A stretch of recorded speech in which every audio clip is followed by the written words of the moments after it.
All right, y'all, let's go ahead and get started.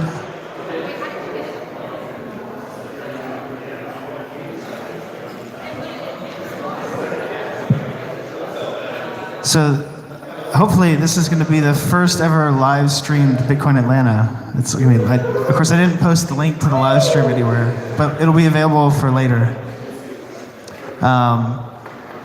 So yeah, my name's Rich, and welcome to the Bitcoin Atlanta meetup. Very happy to have you here in the dark days of the bear market.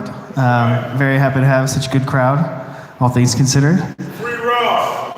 And yeah, we'll get there. So yeah, tonight we're gonna have a very exciting debate. We're gonna try and do it sort of quasi-Oxford style on the Lightning Network. Of course, everybody knows that this is, or most people who've been involved with this for a while know that it's a pretty hot topic of discussion. It's caused huge divides in the Bitcoin and crypto community as to what the future of Bitcoin is going to look like. And so tonight we have John Ruggieri, who will be representing the positive, which is the question. Yeah. Well, and Chris Clee-Schulte, who will be representing the negative.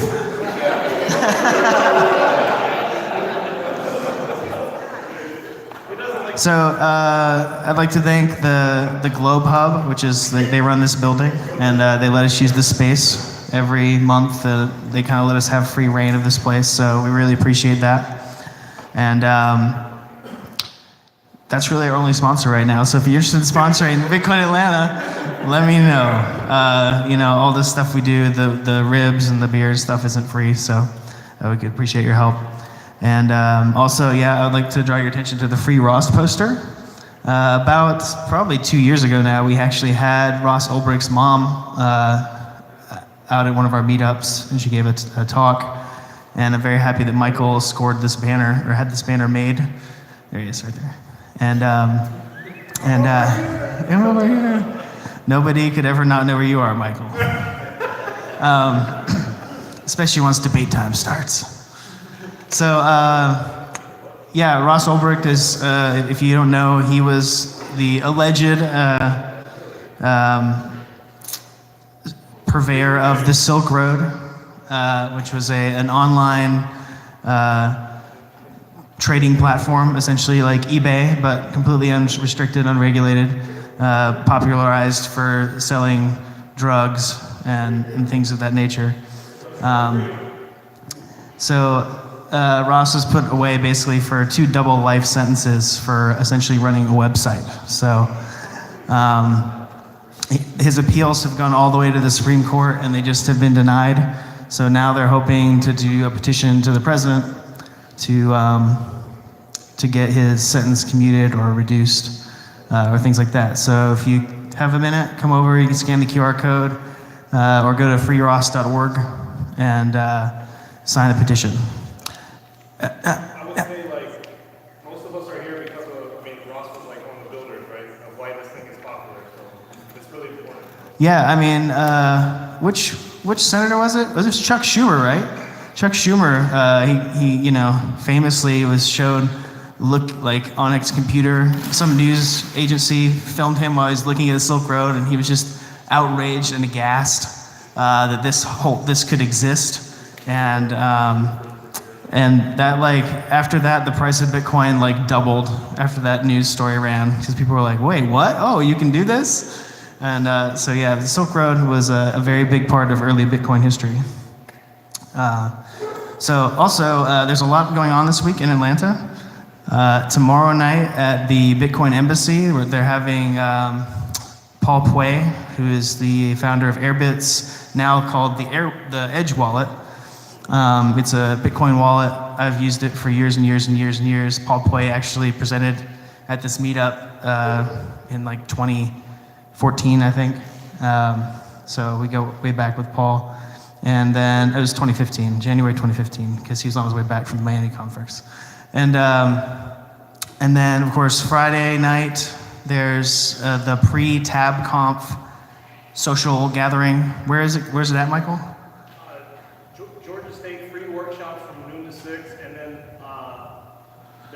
Georgia State free workshops from noon to 6. And then Georgia Beer Garden, we have a social mixer where we invited everybody just as a free conference. Okay. And then, of course, this weekend there's TabConf, which Michael's been busting his butt for the last 9 months or something, putting it together. And it should be a real great time. Tickets are still available. And if you use the coupon code BTCATL, you can get 30% off your tickets. Is there anything else you'd like me to add? Just let me know if you have any questions after this. Yeah, if you have any questions about TabConf, just talk to Michael. He'll talk to you about it all day. It's his baby. So we really want to support our local crypto events and those who make them possible. We got Stephen Pear, RSVP today. Oh, Stephen Pear's coming? Well, look at you. That's pretty awesome. Okay, so Stephen Pear is the CEO of. Is he the CEO? Yes. Okay, so he's the co-founder and CEO of BitPay. So back in the day, Wes knows him from the olden days. Okay, so before we start, we're going to do a poll in the sort of Oxford tradition about the Lightning Network. The question is, will Lightning Network be good for the future of Bitcoin? So I would like for all those who take the affirmative to raise their hands. So everybody who thinks that Lightning Network will be good for the future of Bitcoin, keep your hand up. So I'm going to count. So we got 2, 3, 4, 5, 6, 7, 8, 9, 10, 11, 12, 13. I have 13. Did you guys get 13? Did anybody else count? 13? Okay. And the negative, those who think it will not be good for the future of Bitcoin, the negative position? Okay, we got 1, 2. Wes is just doing a protest thing. So 3, 4, 5. Just 5, 6? I kind of want to point out that it's not whether the network will be good or bad for Bitcoin, it's whether the network will save Bitcoin. Correct. To me, that's Thank you for that non sequitur, Daniel. All right, so we have 13-6. How many are indifferent, undecided on the question? 1, 2, 3, 4, 5, 6, 7, 8. So 8. So all right, did anybody write that down? 13, 6, and 8. So up first, we're gonna have John. And John is going to, the way this is going to work, we're going to have about 5 minutes. John's going to essentially steel man the negative position. So, and then Chris will get up and steel man the positive position. In other words, trying to best understand the opponent's arguments, and then they'll get back up and give their arguments and rebuttals to the steel man. So, John, you ready? Cool. All right. Let's see. So Chris has more experience and time in the Bitcoin ecosystem than me. Chris is an engineer at BitPay, correct? Former engineer at BitPay. Yeah, and he has contributions to the actual Bitcoin core code. I came in much later, so I came in 2015 and 2016. I had heard a lot about it from people in the non-mainstream, we'll say, in the dark web arena, that it was something I needed to pay attention to. I ignored their advice, and then I made a bet with a friend that I lost, saying that if a certain amount of market cap came into Bitcoin, that it would be too big of a honeypot and somebody would figure out how to break the protocol.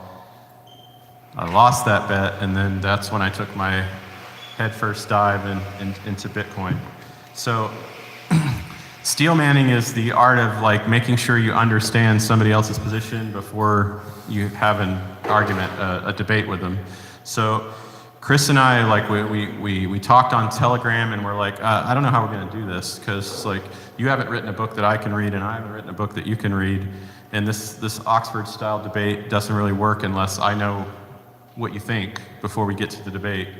And so we're like, all right, each of us needs to create a Medium article and post it where people can read it. And if you didn't notice that those links were in the actual meetup post for this meetup, you can go back and read them after the fact. But we basically put forward our positions, and so that's going to help us do this steel manning. So Chris believes that the block size problems in Bitcoin proper and Bitcoin Core and BTC are arbitrary and a result of just a small handful of people not being able to agree on what should happen with Bitcoin and being, I dare say, afraid of their own shadow and not being courageous enough to take not only the advice of people saying that there's a better way, but also the code of people saying that there's a better way. He feels like Metcalfe's law is in full control of the dynamics of the experiment of Bitcoin, and that bad ideas will eventually be flushed out. He also feels that just the approach that's being taken with the Lightning Network creates an environment that threatens the whole experiment.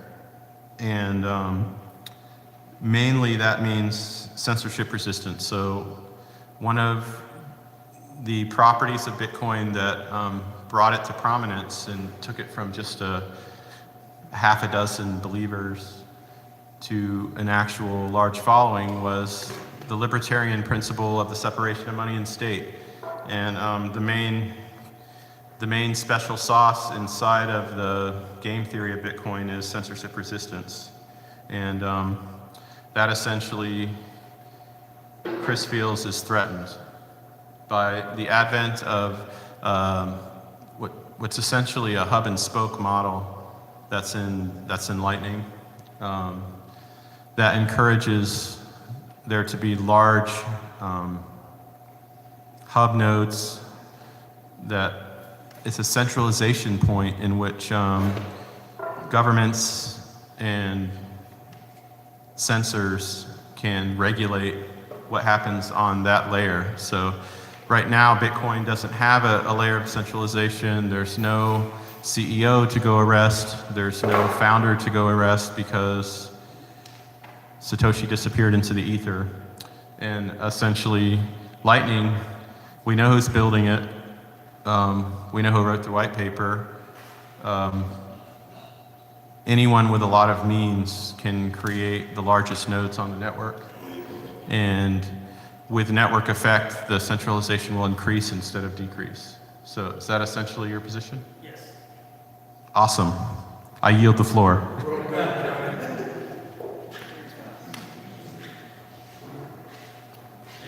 Thank you for coming tonight. Really appreciate it. I love talking about these issues. So it's my turn to steelman John's position. I hope I can do a good job on this. Okay, can you guys hear me? Okay, so the Lightning Network itself is great technology. And this is your steelman, right? Yes, this is my steelman. I actually will concede that point. It's great technology, and there's a lot of smart people working on it, and there's even a lot of differentiation in your approach to actually running one of these nodes. The things that Lightning Network gives you to actually take Bitcoin to the next level are things like microtransactions, meaning that you can do things like high frequency trading. You can send somebody a fraction of a penny for almost no fees, right? You can have those sorts of things. That was the promise of Bitcoin in the very beginning, is to have these transactions where they were nearly free and open to anybody wanting to do them. The Lightning Network facilitates that kind of thing. The Bitcoin network never could. And as a matter of fact, the competitors to the Bitcoin network can't do that either. So the transaction, the microtransactions is a giant win for that. The other thing is that, I'm trying to think. Atomic swaps. Thank you. Atomic swaps, because that leads me into the whole rest of it. Atomic swaps are very important because the big thing in Bitcoin from the very beginning, and you guys that are long timers would probably agree with me, I hope, is that the white whale is a decentralized exchange, right? We don't want these things like Coinbase and Gemini and all these companies that are centralized points where we can trade Bitcoin or cryptocurrencies or whatever it is, right? We want to do this all decentralized. That's the point of all this, right? The Lightning Network is allowing us to do that finally, right? Because it's good technology and it has a chance of actually gaining traction through the network effect of people moving onto the network, right? So Atomic Swaps is a facilitator into that. So Atomic Swaps, what they'll do is they'll allow other cryptos to move in and out of each other by doing these swapping in and out, right, in a decentralized way. So you can exchange Monero for Bitcoin or whatever it is, right? All that is facilitated by the Lightning Network. Is that fair? Okay. And yeah, so I would agree with most of that. I don't really have a problem with that. I don't think the Lightning Network has any fundamental issues whatsoever with the technology, unlike other technologies that I could go into. And so, you know, I think that's my best steel man. Is there anything I left out? So the one important thing. Well, why don't you yield the floor and just come give your argument? Yeah, I'll go ahead and give it back to John for the issues I left out. Okay. You take them in.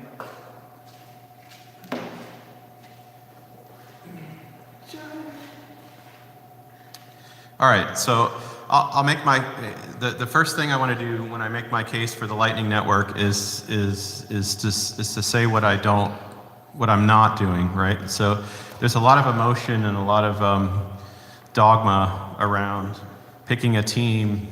You're either on the red team or the blue team. You're either for first layer scaling dogmatically and you don't want to think about second layer scaling, or you're for second layer scaling dogmatically and you don't want to think about changing the base protocol to do simple things like increase the block size. So I'm not making the case that Lightning is the savior of Bitcoin and that it can solve all of the scaling problems of Bitcoin. I'm not making the case that that is the fundamental basis for whether the Lightning Network would be successful or a failure.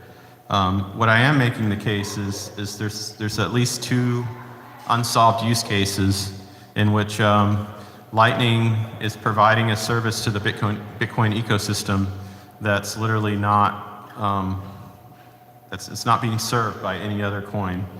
And one of them is reoccurring micropayments, and the other one is atomic swaps. So, and when you think about atomic swaps, think of them as decentralized exchange.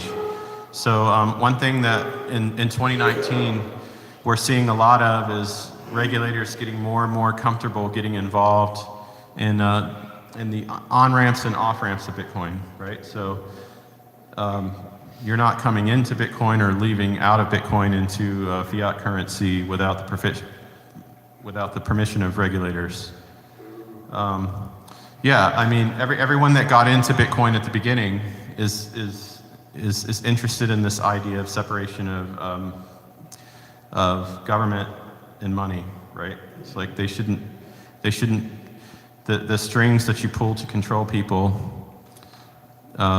shouldn't be money, and through all known history, they have been. And so, one of the fundamental things that a second layer provides, and I'm not saying Lightning is the second layer, that's the be-all, end-all second layer. We're doing experimentation, right? This is the first one that's come along as a second layer that has serious momentum.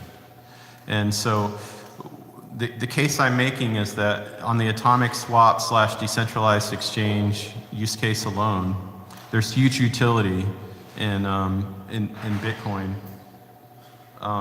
in that second layer. that will benefit Bitcoin.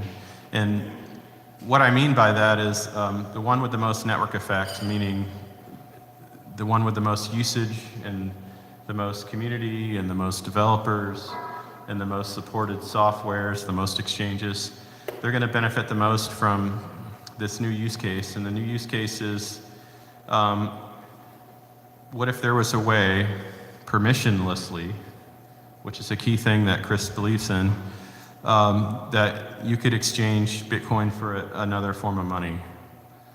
Obviously, you can exchange anything with a government-supplied form of money, with anything with a dead president on it. You can't exchange with those things without government permission. But we have thousands of cryptocurrencies now. So if you had a second layer that was embraced and that more than one coin got involved with, you would have a way to, with some anonymity, and be able to exchange between one currency and another. And it would be nobody's business but yours and the person you were exchanging with. So the other main use case is this reoccurring micropayments. So we've seen the censorship of social media platforms. Platforms like Gab, platforms like Patreon. There's a huge problem where a small group of people can decide that an opinion, like speech that's protected by the First Amendment, is no longer allowed. And they don't do that by putting you in jail because you speak words that are not allowed by the government. That would clearly be shot down by the Supreme Court. But they deplatform you, that's how they do it. And so the fact that the money behind the social media platforms that reward content makers like Patreon, or that are alternative to the key places that we share our opinion. So the alternative to Twitter is Gab. If you get deplatformed from Twitter, you go to Gab.